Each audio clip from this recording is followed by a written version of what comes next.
In this episode of Soul Nectar Show, we have part 3 from the second wave celebration we held on July 27th, 2022. We have transmissions from Gary Stuart, who is a contributor of the second wave book, and talking to us about how we can heal through our ancestors. We also have Tianna Roser here, who's certified in quantum healing hypnosis technique, QHHT, from Dolores Cannon, to talk to us about an awakening process that we are undergoing at this time. And we also have some wisdom from Teresa De Grosbois, the founder of the Evolutionary Business Council, to help us understand what supportive community means in times like these.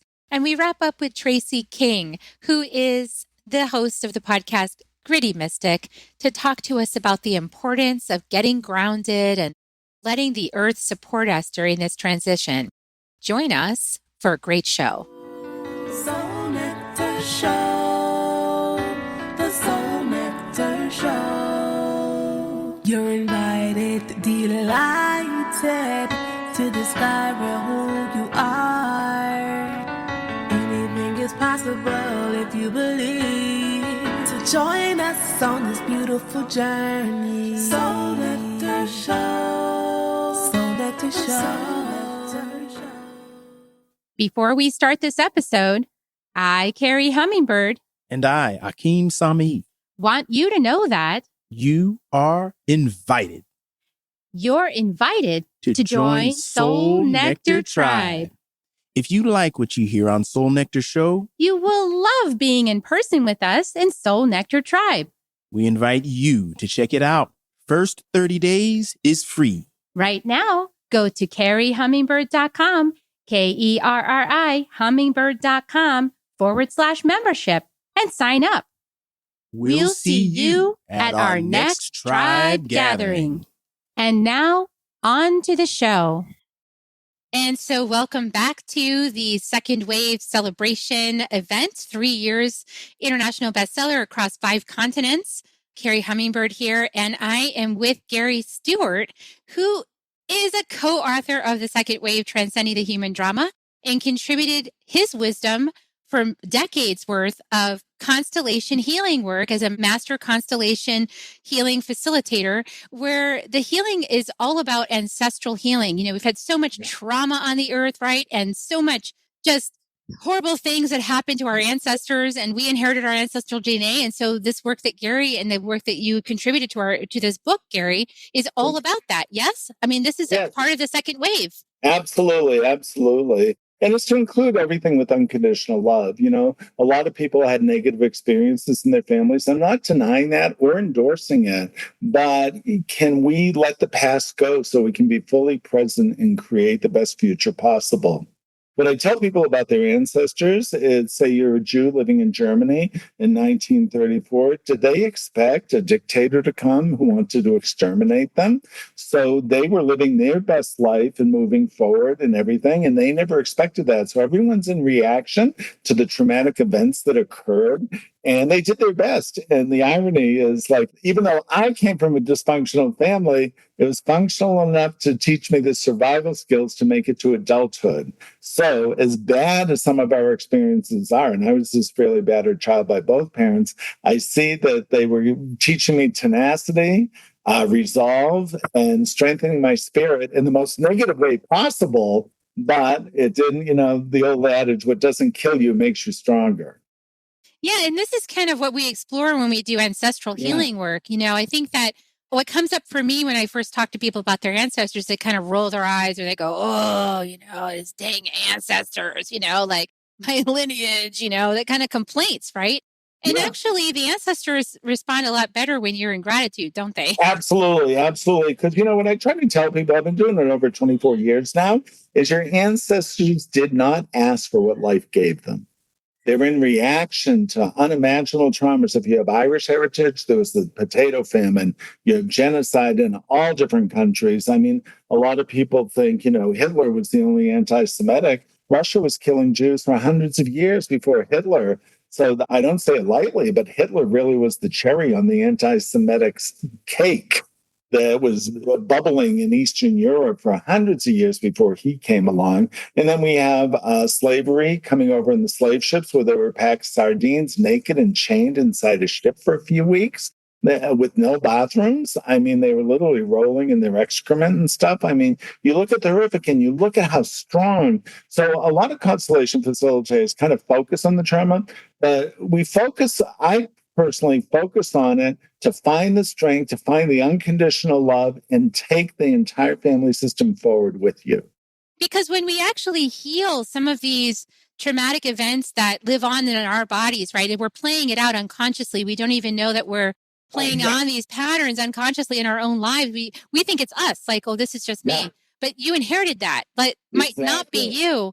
And so there's this opportunity. And I always find the ancestors are very willing to come forward and say, I see it now that I'm beyond the veil. I really want to come in and support you because I want the whole timeline to uplift and I want my descendant to pierce the veil of consciousness, right? To become homo luminous. This is the opportunity. The irony is they wanted the same thing too, but the traumas got in the way of them fulfilling their destiny. And unfortunately, the traumas or the fate of destiny became their fate and destiny from living in a war zone or whatever, or human trafficking, you name it. I mean, it's still going on in this classroom called Earth. You know, there's many lessons to learn. But what I like people to come away with constellations, separating themselves with a healthy boundary and have the client repeat. We'll do a little bow and closing exercise at the end here, but, you know, taking the strength, taking the gift they got or the gift of life and leaving whatever wasn't the gift. It could be the dysfunction, the anger, the sadness, whatever, with the ancestors, dead or living, so they can carry their own fate and destiny. We don't have to act it out and spend our life living someone else's life, but rising to the highest potential we have in our own life, which is what they wanted too before it got interfered with. You know, Gary, I know that you have a very open channel and you receive lots of information. I would love, if you're willing, for you to tune into the Second Wave Collective, you know, the soul group collective of the Second Wave that came here to be in transformation on the planet. You know, it's about 10% of the planet-ish, you know, something like that. So what is our collective work in terms of the ancestry? What's the message coming through you for us? Yeah, right now, just tuning into it for a split second here, I would just say it's one word, uplifting. Uplifting the timelines. Yeah. Because see, the problem with, you know, many people, you know, a lot of people consider that everyone's conscious, but how conscious, the levels of consciousness leave a lot to be desired in most cases. Can we get to a place of non-duality? Somehow perpetrators and victims have a role. Almost like, I think Shakespeare said it best, you know, all the world's the stage and we're but players in this continuing melodrama in human history. So can we just step above the role without judgment and saying, okay, what if somebody's ancestor was a perpetrator and they're here because of that? Well, that means the gifts got, say, passed on violently or whatever, but should that person be exterminated because their ancestor was less than perfect? And the flip side is, what if someone else was a victim? Should they be punished because their ancestor didn't have the strength? And what I tell people is, what tonight is the biggest reality is we got a body out of the deal. The fact that they survived whatever they had to do to survive, we are here in spite of that. So let's celebrate that strength and their strength. Who knows what any of us would do if we're in a concentration camp and still choose to pass life on, in spite of what they saw, the horrors of Auschwitz. I mean, that alone, and, you know, I joke about it a little bit, the strongest forces that unite life and death is sex. When you really look down the divinity of sexuality, because no matter what happens, people don't stop making babies. Yeah, right in the middle of trauma. So what's interesting is that a lot of the information came through for me in the Second Wave book was that many of us selected certain ancestral lines because of the strength and resiliency embedded in the wisdom embedded in those ancestral lines. Also because of the sort of the traumatic maybe events or trauma bubbles or things like that, that when unlocked, unleash a great deal of energy into the momentum tunnel for the future Earth. So it's like we all selected kind of, like if you found yourself in this lifetime and like, how did I end up in this family? What is going on with this? It's because why? Because that's a huge pocket of density. Yes, that we wanted to get in there and leverage and unlock that energy. Yeah, yeah. And the interesting thing is when there's trauma in a family system, the victim perpetrator energy. So I work with Jewish people, second generation post Holocaust, who either their ancestors escaped, grandparents or great grandparents.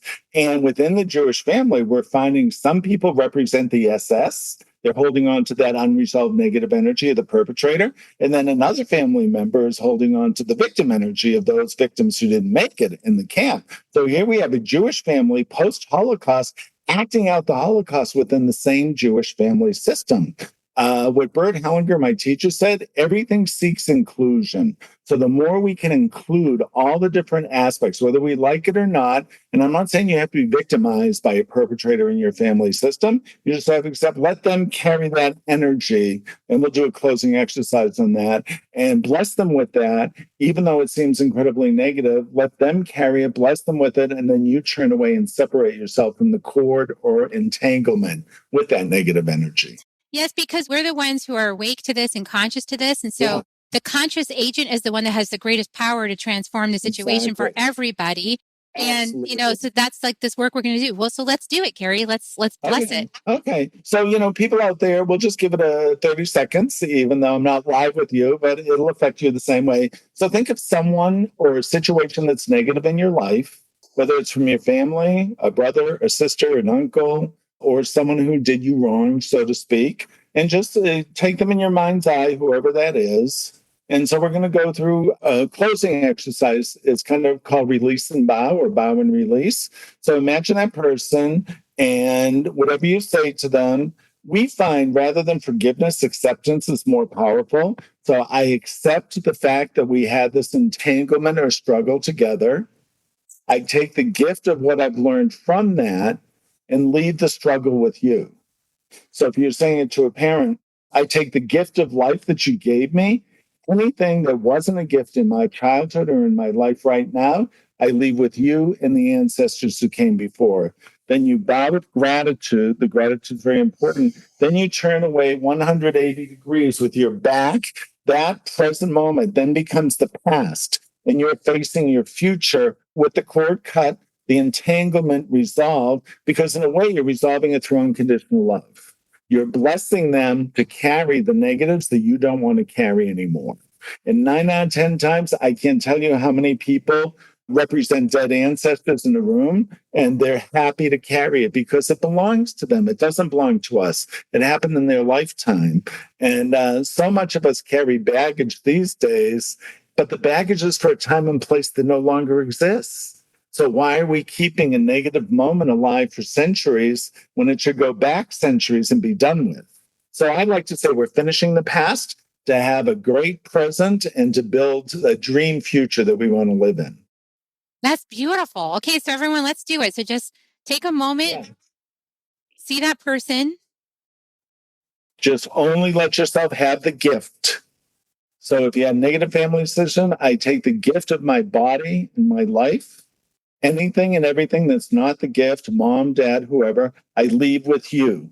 And then you do a little head bow of respect, because remember, they didn't ask for what the grandparents gave them. So they were in reaction to your grandparents and your reaction to your parents. So the cycle continues. But if you intentionally choose to break the cycle, I leave what doesn't serve me or what's negative in my life with you. And then you just bow in honor and respect to cut the cord. Then you turn away. Free yourself in the present for your future. Excellent. Woo! It works every time. And it can be someone even as minor, like say you have a hard time, a boss at work is a real SOB, male or female. You just say, hey, I leave your craziness that you showed me at the workplace with you. It's not mine. I don't even want to be around your energy, but I bless you in finding a resolution to it. I'm not going to be part of that. And then you bow and turn around. And a lot of times people go back to work the next day, that person's different. Yes, because it changes the whole energetic, because you're no longer playing that game. It's kind of what Jennifer Hoff was talking about at the beginning of all of this, where she said, it's kind of like we don't have to even engage in that game anymore. Like that karma game is already over. It's done in the fifth dimension. It's done. So we down here now can just know that and say, yeah, okay, bye. We see you're still playing that game. Okay, namaste. We're not going to be in your theater anymore, in your movie, moving over here. Exactly. Beautiful. Beautiful. I love these ways. Thank you so much for sharing your gifts with us, Gary. What a blessing. Just remember, what I feel the strongest healing force in life or on earth is unconditional love.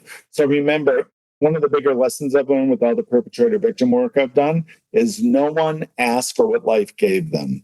If they're a perpetrator now, that means they were a victim before, and they're trying to get their power back by what was done to them. Right. So have compassion. I'm not endorsing any perpetrator, any sexual, any of it. I'm saying step away and look at it objectively, and you'll see, wow, that's how they deal with their suffering, by keeping the loop going. But remember, they're stuck in the trauma loop themselves. So if you can disengage yourself from that trauma loop, especially if it's a family member, you'll be much better off and let them carry it, because that's their karma this lifetime. And you can separate yourself from their karma and just make your dream come true. I love that. What a great and what a powerful experience. And of course, in the second wave book, there is actually a link to this ancestral bow exercise that you guys just did with Gary, and access to so much more with Gary Stuart. Thank you so much, Gary, for coming on and sharing your wisdom. We love you. Oh, ditto. Can't wait for your next one. Next year. Okay. I'm working on one I want you in too. So. Awesome. Okay, everybody, we're on to our next guest. And Tianna is certified in a number of transformational practices, including Reiki, hypnosis, life between lives, past life regression, quantum healing hypnosis technique, which is Dolores Cannon's work. And Dolores Cannon was also one of the ones who talked about the second wave and the first wave, and where'd she get that information from? From hypnotizing people into their soul to speak. So welcome, because I'm so glad that you're here to give us this perspective, Tianna, of the past lives and what's going on the planet. We're in the second wave. What are we going through, Tianna? Welcome. Thanks. Yeah, so happy to be here. Thank you. Yeah, I feel very fortunate that I was trained with Dolores Cannon back in 2012, realizing like, oh yeah, that was 10 years ago and it was a pivotal year. I think it's really, I know it's hard times on the planet in a way, but I also feel very excited about just, what's coming through my clients, just seeing how people are awakening very rapidly now. We can look at what's happening in the world through different lenses, but if we look at it at how much it's awakening people, right? So all of the challenges are really waking people up. And really quickly now, I just feel like people, like what took me a long time to get from point A to point B, people are like zipping, and even, things that we normally would think of as like a tragedy, a loss of somebody. A lot of times people come to me because they experienced a loss. And that's when they started to question and they started to look for answers. What's been really interesting lately is I've had a lot of clients who experienced the loss of a loved one, which prompted them to come, and they can easily hear them speaking in their mind. People that weren't open to that idea at all, which to me is like, oh yeah, that's normal. But to them, they're like, I must be making this up. And I'm like, no, that's not, I really feel, like the veil is thinning between the worlds.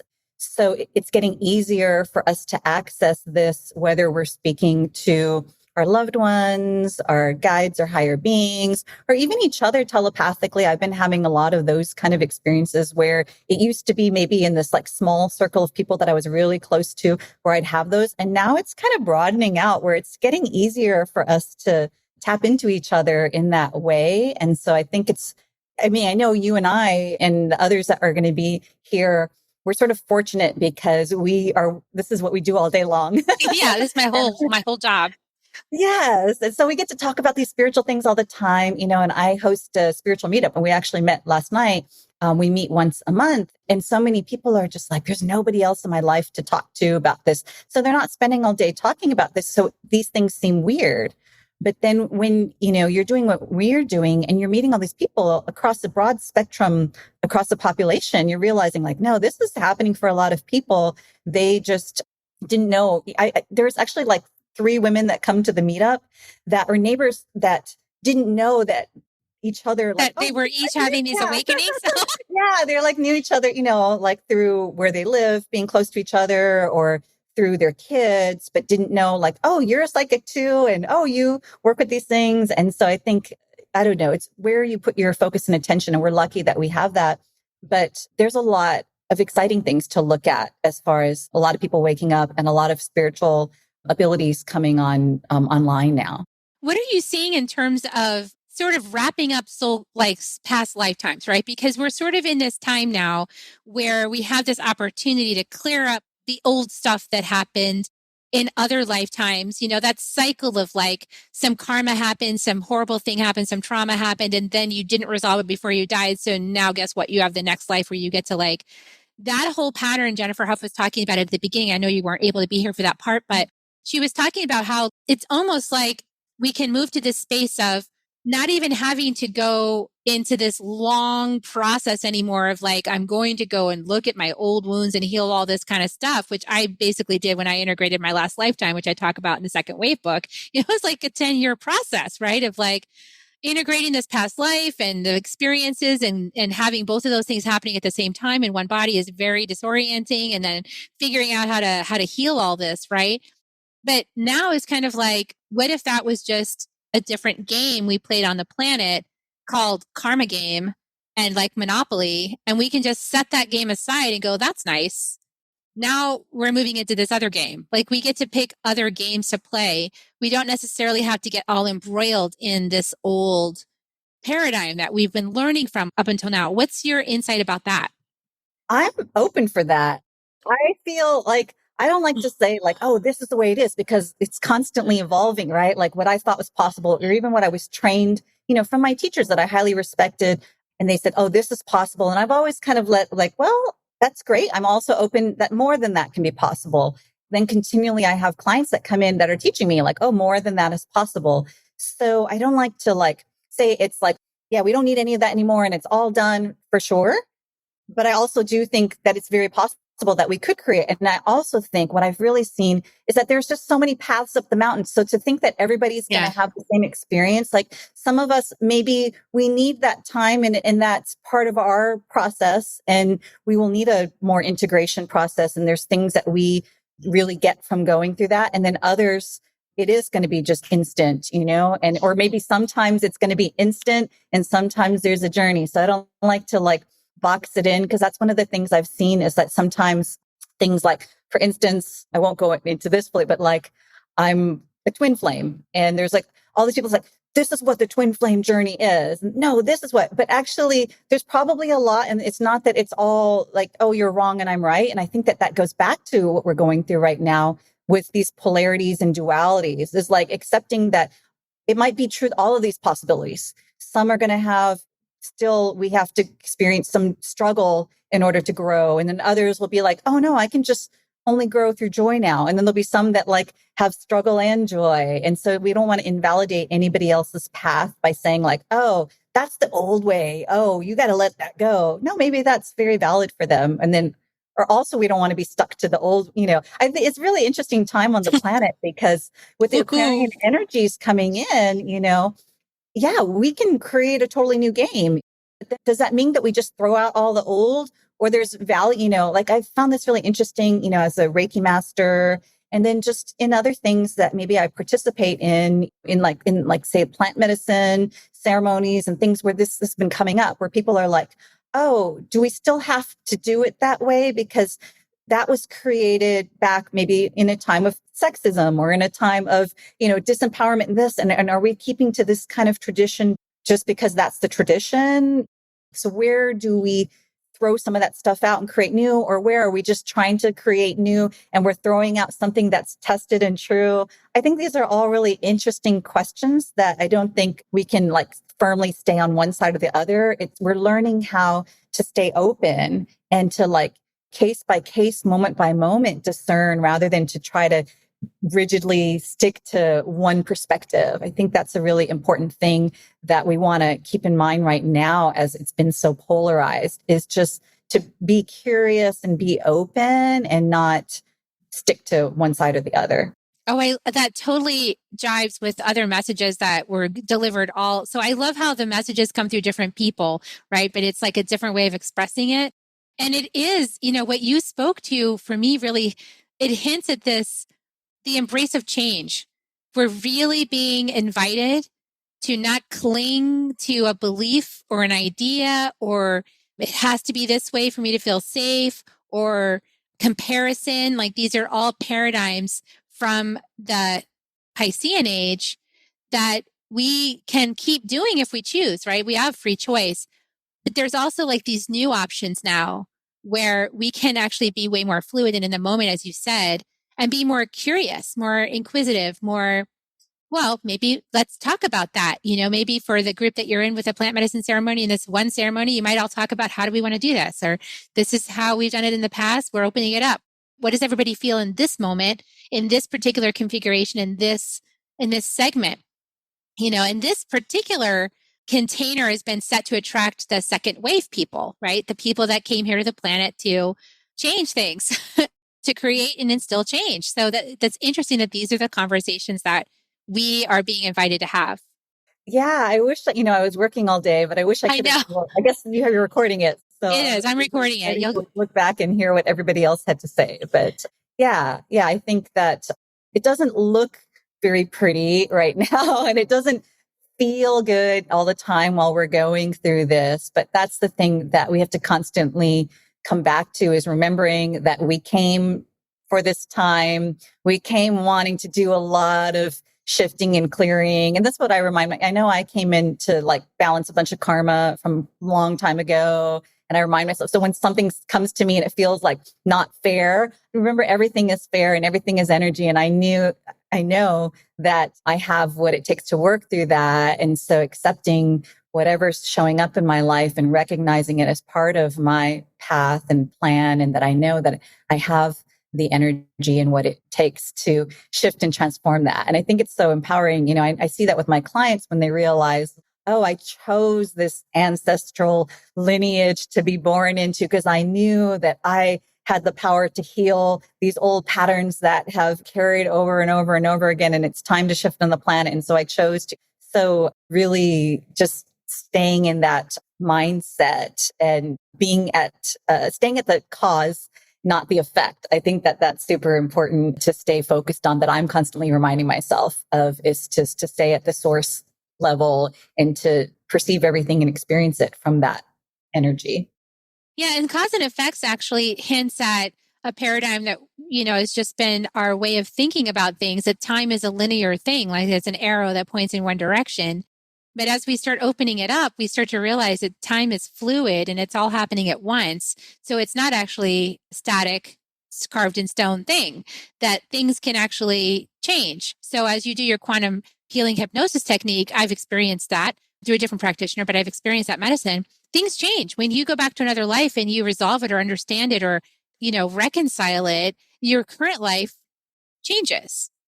Yeah, that we can change backwards or forwards or left or right or up or diagonal, or to see it that way. Yeah. And so, when I say cause and effect, I don't really necessarily mean in a linear way, but to work at the source level, the spiritual level, versus just on the material level, things might not look how we want. But when we go higher in vibration, which is why, I really love or suggest to people to really work in whatever way, in energetically, because energetically is just like the most powerful way that ripples out. So I love working on that level. That's beautiful. Well, thank you so much for coming on and being willing to come on and share things with us today. I'm so grateful for your presence and for your wisdom and bringing in this other piece, this quantum healing technique and this soul level, and just these questions about what it is that we're actually here to do together. And staying in the moment. Yeah, what a great conversation. Thank you. Thanks a bunch. Okay, well, I'll talk to you soon, Tianna. I'm going to release you from the space. Thanks for coming in. See you soon. Bye. Bye. And I'm going to quickly change the schedule just a moment, and I'm going to invite in Teresa De Grosbois before we go to Tracy King, who's going to be up next. I'm just going to have Teresa come in quickly, and we're going to do a little chat. And Teresa is the founder of the Evolutionary Business Council. And she has been a great mentor of mine for a long time, and actually helped me have the courage to do things like publish a crazy book with White Eagle on it. And Thank you. I was enjoying listening. I would have been okay to wait for a few minutes. Well, you put your thumb up, so I was like, oh, we better go to Teresa. Just wanted you to know I was in the room. okay. Sorry. That's But okay. Thank you for bringing me on. We can come on as a group if you like. Yeah. We'll get to you in just a second, Tracy, because I know she's hanging out too. She's here with us. Beautiful. It's so fun to be here. Congratulations, Carrie. That is a beautiful achievement to have a book stay on the bestseller list that long. It's really special, isn't it? It's worth celebrating. It definitely is, and we've talked about this before because one of the things that the Evolutionary Business Council really taught me was the importance of having like-minded individuals, messengers, I like to call them, for doing this work in the second wave, to have friends who are messengers who are willing to support you in order to get your message out. And then this principle of what I learned from the Andes Mountains called Aini. And Aini means right relationship. It means reciprocity. You today, tomorrow me, so it's like, I'll help you today, tomorrow you help me. And that easygoing way of not like I owe you something or you owe me something, but like, hey, I love to help you. My heart's calling me. I'm going to help you out. And then tomorrow you'll do the same to me. It's that kind of reciprocity I feel like we're bringing into the planet as part of the second wave. What are your thoughts on that? Yeah, I love that. That's a new word for me, Aini. I love it. It's so true because, we all start back in the sandbox with sort of a transactional energy, right? Like, I'll share my toy with you if you share your toy with me. And, a lot of people bring that into business, this sort of transactional energy. I'll help you, you help me. But it's just so much more powerful to get into relationships. And this is really the culture of the Evolutionary Business Council, where you just come in with trust and everyone just helps each other. And certainly that's the way you are with your best friends, right? Like you don't go to your best friend and say, I'll invite you to dinner this week if you invite me to dinner next week. Well, I know there's people who do that, but it's generally way more powerful if you just trust that it'll all work out in the world of reciprocity. It's just so much more magic when you dance in that world. It is. And it's, and it's also liberating because that helps you to ask. When there's a culture around supporting each other, it helps you to make the ask. Because Westerners, we're not always so good at asking for help of each other or like opening up and saying, hey, can you help me with this thing? There's like this awkward self-promotion thing, and like you're just trying to get your message out. I know so many people that have messages because I'm surrounded by messengers. And it's like, it's not about that. It's about the evolution of the planet. Like, where are we putting our focus? And that's why I love this idea of helping each other. Yes, I agree. It's very, very powerful. I see people make mistakes at both extremes, right? Like they ask too soon. I affectionately call that the premature ask, right? And it's usually because some teacher or coach has convinced them that, oh, get in there and ask, you got to ask. And then people are awkward and it's almost like you're on a date and like, to use an expression in the industry, people asking for sex on the first date, it just feels icky. And then, sometimes people have that experience where someone's convinced them to ask for something and it's way too soon in the relationship and it's just gone sideways. And then they never want to ask again. They go to the opposite extreme, right? Instead of just waiting till the relationship is built. Just like you wouldn't ask the new neighbor to borrow the stereo the first day you met them. But when you're in deep friendship with that neighbor and you've known each other for years and you suddenly have an emergency, you wouldn't hesitate to go next door and say, oh my God, I have an emergency. Can I borrow your car? At that point, it's actually a nice thing that you rely on each other so much. And what neighbor wouldn't want to help you in an important situation? Yeah, it's powerful. I mean, I think that we're entering a time on the planet where we'll be learning more and more about how we're part of the synchrony, like we're part of a great synchronous engine where each of us has our own unique job. We have our unique thumbprint. We're talking about that all day. We have our unique thumbprint and we have a role that we're here to serve and we have a voice and we have a message and we have a gift. And that all fits into this thing called a synarchy that Richard Rudd talks a lot about in his work with the gene keys. It fits into this synarchy. And then when we're in the right place in the synarchy and we're aligned to where we're supposed to be individually, it's just natural. So it feels good actually to be asked and it feels good to be in the right spot and it feels good to help each other. And it's that goodness, that feeling of like, that builds more and more of that relationship energy that you're talking about. And relationships are the new curriculum on the planet. Relationships with each other, relationships with business, relationships with plants and animals. we're going to work on all the relationships. Yeah, we used to talk about physical capital and intellectual capital, and now we're in the day and age of relationship capital, right? Like, who are you in deep friendship with? Not just collegial relationships, but like, who do you have that would freaking crawl through glass for you? That is so important in this day and age. It is absolutely. So what advice do you have? Because I know we've got some messengers in the audience. What advice do you have for messengers in getting their message out during this second wave time? Well, influence, I like to say it's a lot like breathing, right? Because I know there's some of you out there that are thinking, oh, she's going to give me a new skill set. Where am I going to find the time? Just close me off. I'm not ready for anymore. I'm overwhelmed. I hear you. I feel you, right? Everyone gets there, right? Because we get nervous when we think about stepping into a really big path or really big influence. But the reality is influence is a lot like breathing, right? There was a time you had to learn how to breathe, right? You came out of that beautiful, warm environment. Some idiot whacked you on the back. You cried for a moment, and then you mastered the skill of breathing. And at that point, you never went through your day thinking, I got to breathe 24/7. Where am I going to find the time? I'm never going to make it. Breathing just became the way you existed. And then as you got older, you started to realize, oh, there's an advanced level of breathing. My martial arts coach is telling me I have to breathe to be powerful, or I'm taking yoga and I'm realizing yoga is so much better when you do breath work, right? And so then you start to realize when we get intentional about this skill, so much more is available. And influence is a lot like that. We all eat, breathe, and sleep influence. We all have the ability to create change. It's just other people knowing you and liking you and trusting you enough to take action on what you recommend, right? But the advanced level of influence is getting really intentional about it. And at that level, you can't make yourself influential. You can only give influence to other people and they can give it back to you, which is why I think it was beautiful watching what happened at your original book launch of your first book, how I think you put the pre-sale page up and hit #1 international bestseller status within a few hours, right? I can't remember how, but we were all just like, wow, look at that. But that was the gift your EBC friends gave you back because you have been such a giver to this industry since the day you launched your podcast, right? I remember when we were first talking about your podcast, Carrie, and you were like, do you think anyone will listen? And I was like, is everyone going to think I'm weird? I'm totally a rainbow sheep. I know. And now, like, God, how many followers do you have? And here we are years later, and it's one of the most popular syndicated podcasts out there, right?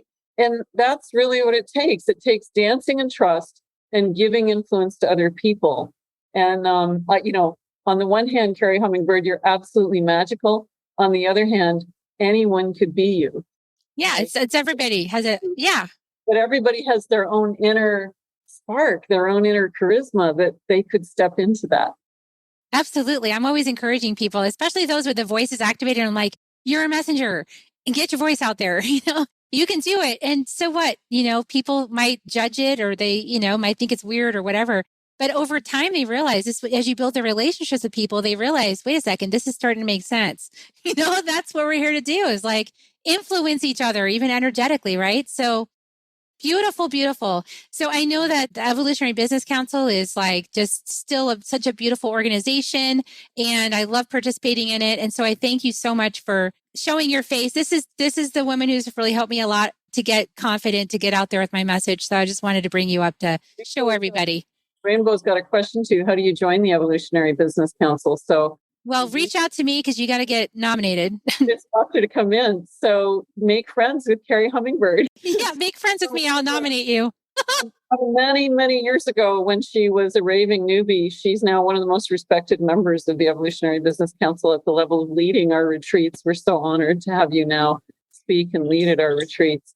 So yeah, reach out to Carrie, Rainbow, or anyone else who's listening. Yeah, and I wanted to say to Rainbow too, because you weren't here when Rainbow was doing her amazing drum solo and like channeling the ancestors. I heard it on the other side, so I was watching it. I was like, whoa, she always blows my mind. Anyway, Rainbow, like I actually got to use my drum. I used my shamanic drum at this last retreat that I was co-facilitating with the EBC, and I got to bring that medicine in, and that's powerful to be in a space of influencers and be able to share that. So yeah, the world's emerging and people are open and ready and and very supportive. So thank you so much, Teresa. It's a joy to be here. And sorry for messing up your cue. Oh, no worries. I'm going to bring Tracy on next. So Tracy, get ready. Here you come. Thanks, Teresa. I love you very much. Thanks for coming on. Bye-bye. So Tracy King is coming on now. Tracy King is an intuitive channel and transformational teacher. She has a podcast, Gritty Mystic. She holds space for illuminating conversations on personal development, inspiring divine breakthroughs, and she and her guests offer tips, tools, and techniques for becoming the most powerful and authentic you. And of course, we have traded. Tracy, I just needed some gritty mystic energy into this. I just needed the gritty mystic, the truthful mystic. I just need to bring some truth into this equation. So, I mean, you've been listening here for a while. I saw you come in a while back. So you've been here present with us for a good part of this. What do you have to share with all that you've heard? Well, first of all, hello, lovely, and congratulations. I'm so excited for you and your work and so much goodness. No, I love this so much because so many people who are waking up and they're like, oh, I think that might be my purpose. And they're like, but so many people are in this space and they're messengers too. And maybe I don't have as valuable of a message. And this showcase of all of the different ways to engage with this same soulful concept of becoming your full self. It's like, no, this is why we're telling you all of the different people. How do you say it in your book? 8 billion light paths that are happening, right? All at the same time. Need a different way to access this. They need a different doorway. And so what a beautiful showcase of the multitude of ways that we can come in contact with this truth. I'm very honored to be here. Oh, I've enjoyed the energetics so far on this. I mean, it's just been like a wave itself, it's been like this, so I've been just riding this wave like, wow, this is so powerful. So, and here you are, Tracy, with your grittiness. Here I am. I mean, it takes grit to step into your power. It takes grit to be your most authentic self. I just got back from Mount Shasta and I have to say, I'm lit. That place is so magical. And this is my Chiron return year. And so I'm kicking off a journey to the chakras of the planet. And so, of course, Shasta being the root chakra was my first stop. And just what an amazing experience to walk those woods, to sit in those mineral springs, to stand under those waterfalls, to huff and hike those trails and just absorb the wisdom of Mama Shasta. So good. So good. Just for all of the energetics of these past 2 years to be in that space was just absolutely cosmic. Loved it so much. Yeah, the Shasta conversation is coming up quite a bit. A good friend of mine, Corinne Gorello, another messenger, has a retreat center up there now. And same thing. I just talked to her this morning and her vibe is very similar to the vibe you're putting out after having been there. It's like a very similar chill, relax, like super grounded, happy vibe. So I was like telling her, let me get through my launch of the inner medicine training, starts in a couple of weeks. Let me get through that launch. And then I'm so about Shasta. Oh, get it. Go get it. Get me some. That's right. That's right. Oh man, we need to get regrounded, right? And one of the beautiful things of spending time there was just the confrontation around where do you place your anchors? Are your anchors in stories or your anchors in who you really are? Like anchoring into the true soul self perspective that really wants to live in this moment, that's incarnated to contribute to what's happening right now. And just rethinking, what does security mean to me? What does that foundational level of my life now from this perspective really mean? What misunderstandings and misalignments are in that, that cornerstone of my life? And just the realizations that she brings forward just really help us breathe into who we are. And one of the things that I loved about this trip was just leaving those stories with her. She's like, I'll hold these for you so you can empty your arms and you can step more fully into what you're here to do, who you're here to be, as if you've got amnesia about everything that's happened before. And all of the reasons why it might be too hard or this might not be the right moment.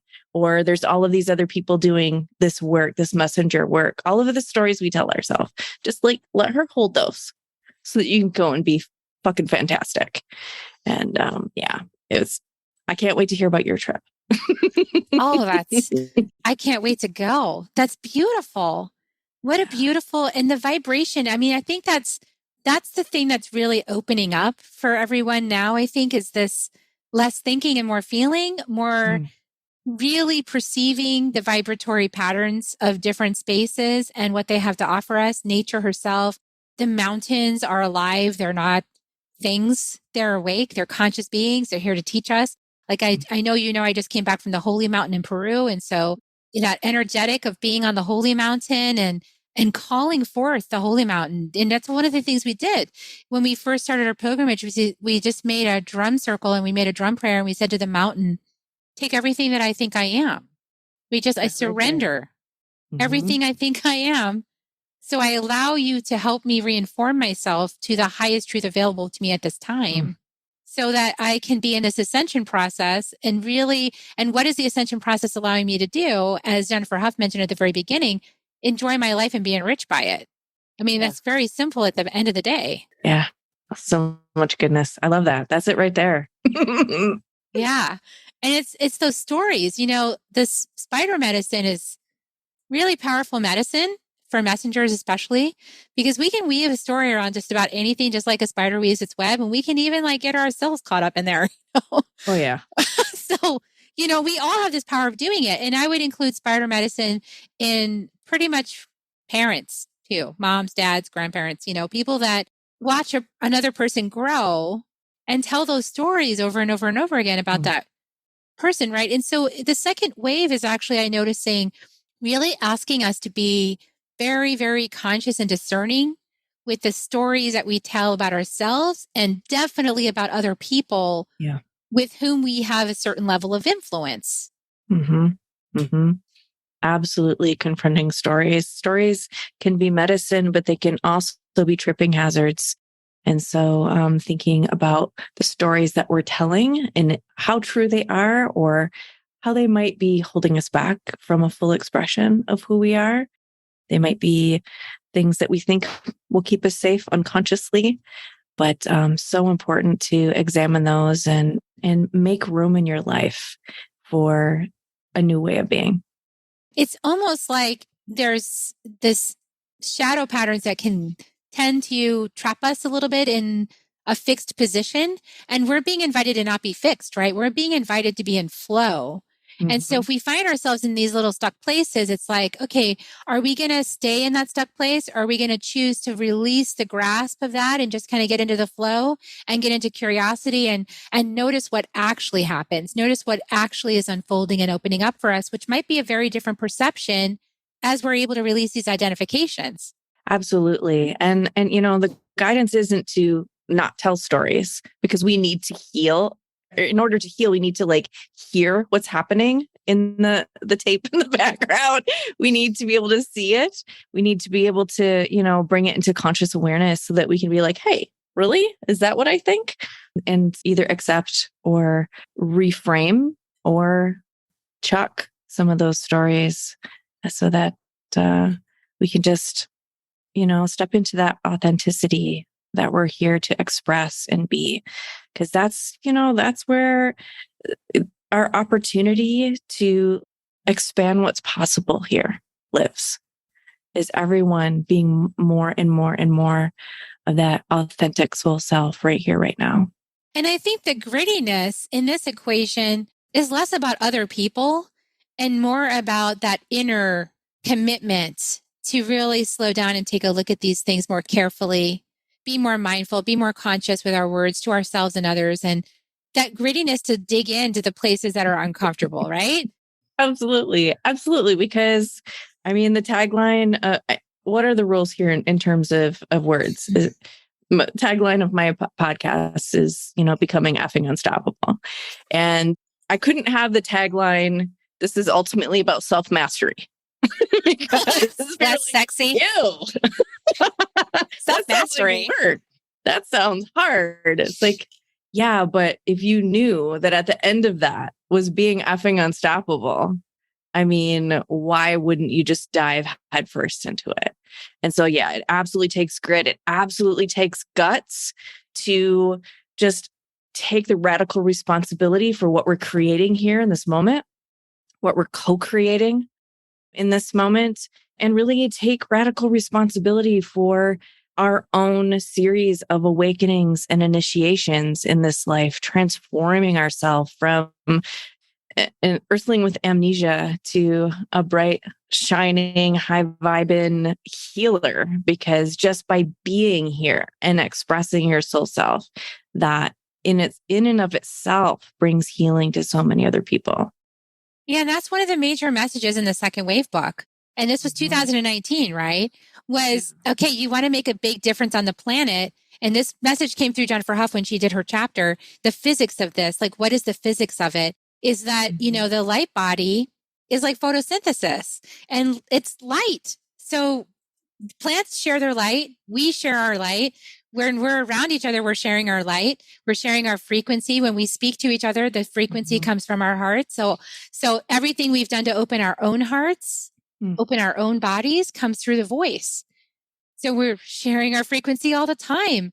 And when we do that, and the light and the voice and the sound and the light actually are what are doing the transformation with other people.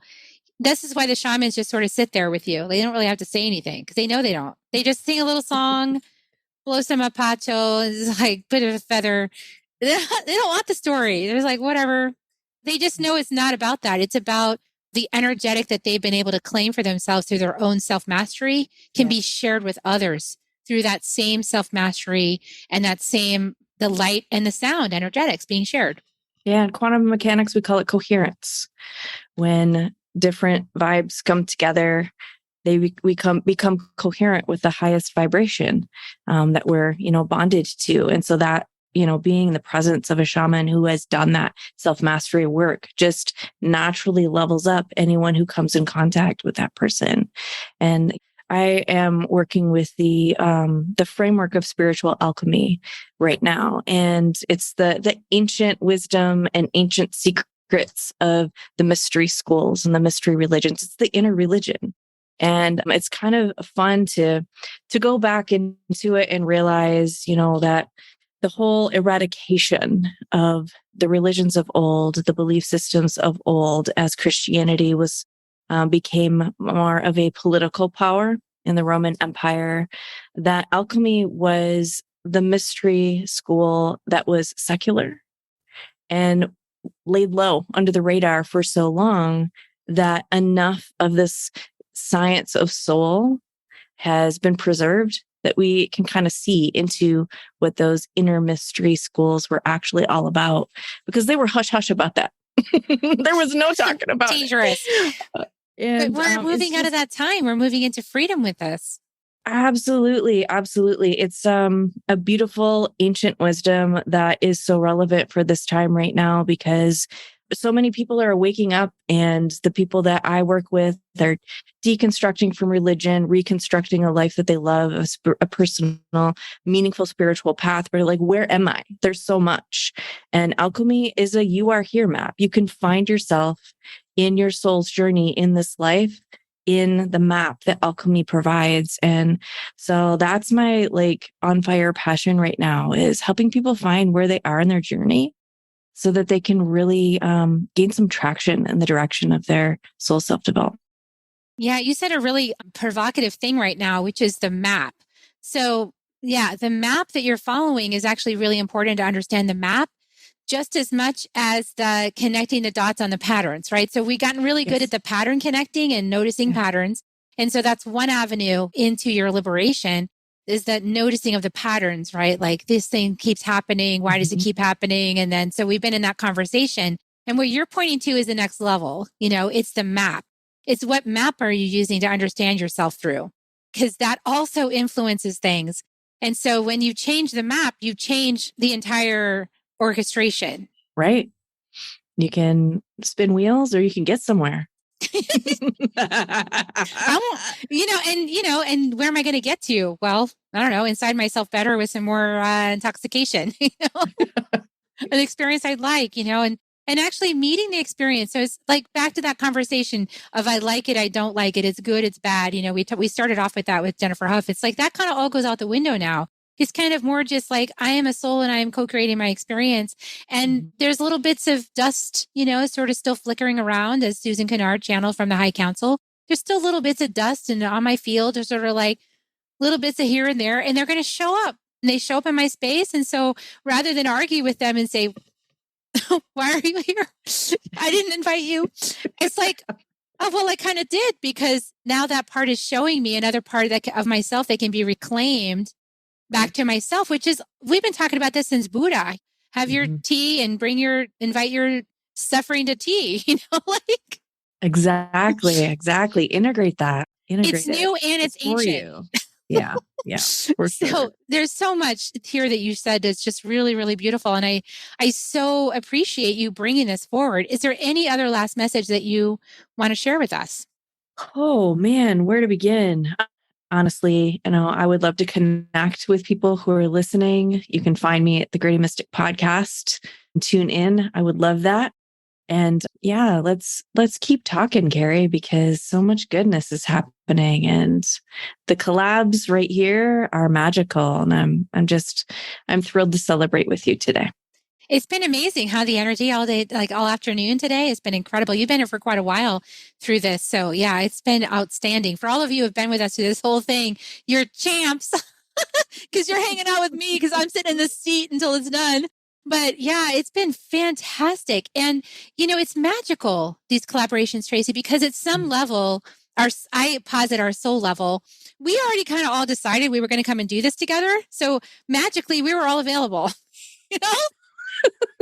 because literally I didn't get the insight to put this whole thing together until Friday. Friday, I get this download and it says, oh, you're going to host a party on Wednesday for the 3-year anniversary of the book. And I was like, I am? Who am I inviting to speak? And then it just started with my co-host, because my logical brain went, oh, co-host. Yeah, the co-authors, I'll invite them. And so I invited them. They said, sure. So we worked out a plan. And then it turned out they couldn't all meet at the same time. So it was going to be like this 4-4-4 across every time zone thing. And then I was like, well, what's going to happen in between all that? And then that next piece came in. And I started reaching out to all of my friends that have been presenting here and some others that weren't able to do it. But how it came together, why did it come together so easy? Because it's already, we already came together and decided it was going to be so, but at the higher level. So team put a calendar hold on. So I was available. All of a sudden I had nothing on my calendar all afternoon. Imagine that. Oh my gosh. Amazing. So beautiful. I just love you so much. And I look forward to, let's talk again, because we're just getting started. It. This is the beginning of something beautiful. It's a beautiful friendship. For sure. Love Casablanca. Love you too. And we'll talk to you again soon. Go check out Tracy's podcast, Grady Mystic. It's amazing. Thank you so much. Bye for now, hon. Bye, everybody. I hope you've enjoyed the transmissions in part 3 of the second wave celebration event.